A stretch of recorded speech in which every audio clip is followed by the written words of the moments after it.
What is up, crew? Welcome to another Monday with Spencer here on FTRealM. I'm sorry for posting this really late. I got really busy and forgot and fell asleep and craziness. But this week we are talking about trans people in the military and trans people in sports. And I really, really love this topic. I really do.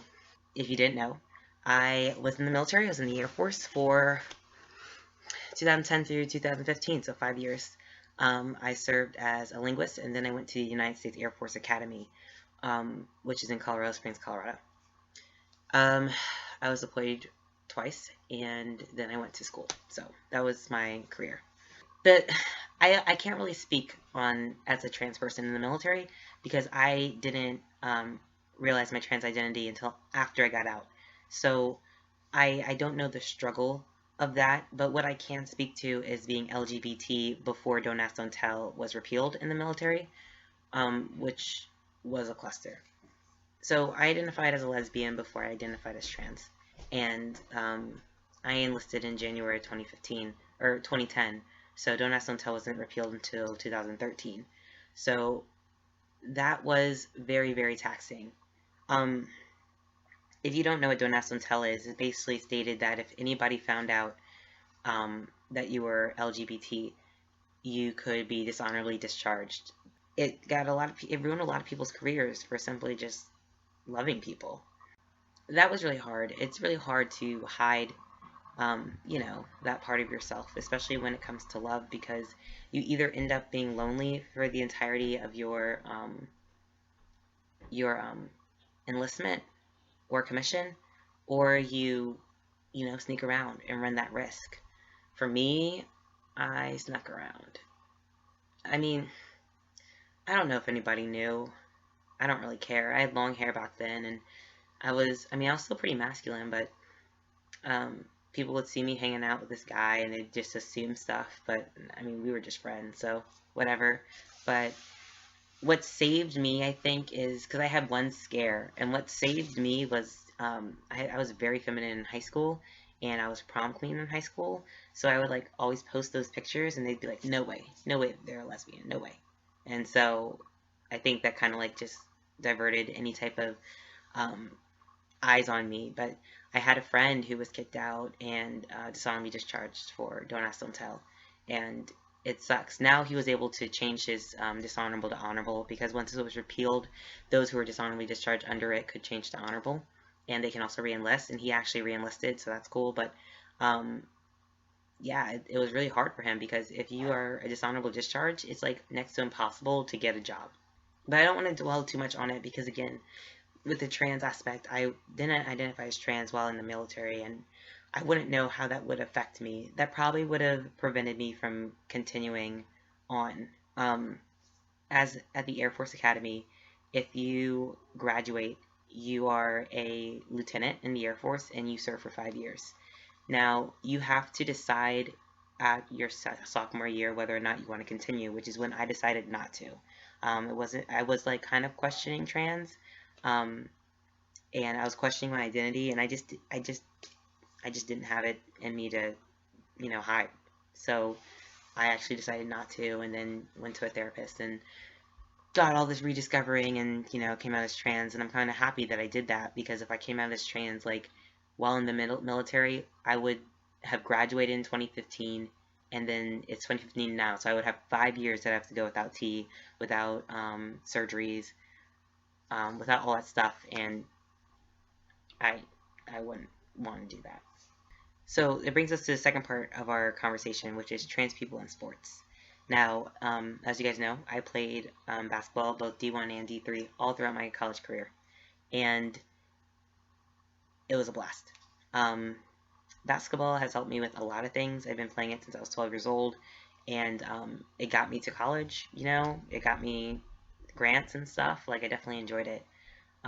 It wasn't until my senior year of college, towards the most important part of our season, so like our conference play, that I knew that I was trans, and that posed a very important question.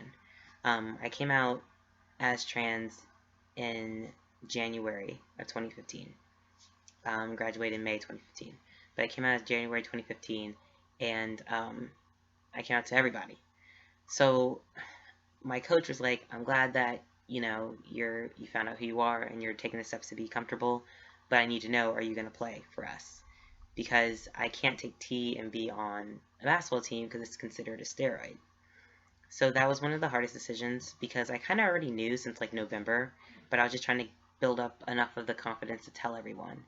And it's kind of like one of those things that once you figure out what's wrong, you can fix it, as in you can start T, you can start changing. You want to start changing, and you have this like anxiety to do so. And then like dysphoria for me like skyrocketed, and I was like unhappy and like upset, and I was like, do I want to go through 3 more months of not transitioning and playing basketball, or do I want to start now? So as you know, I started T in March.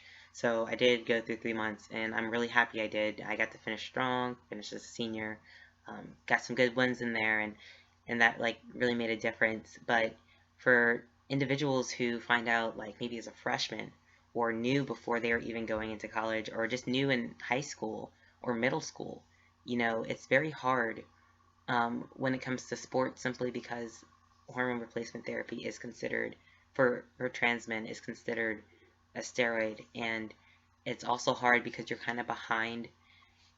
I don't want to say the learning curve, but if you start T like in high school or halfway through high school and you still want to play sports, you can definitely play in your guys team if your school allows, which is a whole different issue. But it's just hard because like switching up, it's just hard. It's really, and it's unfortunate. Um, I know in Atlanta you can't play on the men's team unless your gender marker is changed, and your gender marker can't be changed and you have to be on T for 2 years. So it's like if you find out and start T halfway through high school, your career ends sophomore year because you can't change your marker, and that's not fair. I don't think that's fair at all. I don't know where it is or how it is other places, but I really hope that there is a way to either make it trans inclusive or to like not allow that to be a rule. Um, for Atlanta, the only sports that you're allowed to play for if you have a female gender marker is if there's no female team available. So, like for football, you could try out for football because there's no female football team, at least at my school. But if there's a female and a male football team, then you have to go with whatever gender marker you have, which can be really dysphoric and really shitty, especially if you want to start testosterone. And it's like, well, either I start or I play the sport that I love, you know? But that's my take on trans people in the military and trans people in sports. Um, I am both an athlete and a veteran and trans.